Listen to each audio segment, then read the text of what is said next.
তবে কিছু ইতিহাস জেনে আসি। হ্যালো ভিউয়ার্স, আসসালামু আলাইকুম। আজ বগুড়া জেলার বিখ্যাত একটি বাড়ি আপনাদের দেখাবো।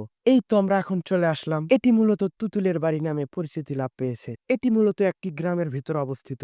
এই বাড়িটি একটি রাজবাড়ির মতো নির্মাণ করা হয়েছে। তবে আপনাদের মনে প্রশ্ন জাগতেই পারে, এই বাড়িটি কে নির্মাণ করেছে এবং কেন নির্মাণ করেছে।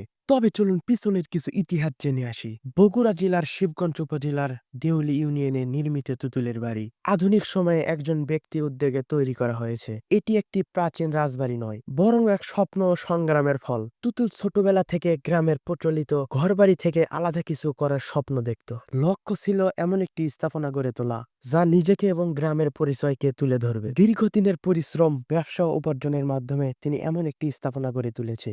বাড়িটি কেবল ব্যক্তিগত বাসস্থান নয়, ভবিষ্যৎ প্রজন্মের জন্য একটি স্থানীয় সড়ক হিসেবে পরিকল্পিত।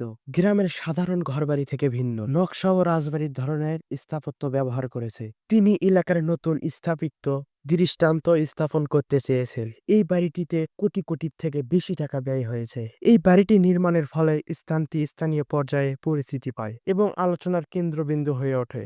সামাজিক যোগাযোগ মাধ্যমে ছবি ও ভিডিও ছড়িয়ে পড়ায় এটি আলোচিত লাভ করে। বাড়িটি আধুনিক গ্রামীণ স্থাপত্য একটি ব্যতিক্রমী উদাহরণ হিসেবে গণ্য করে।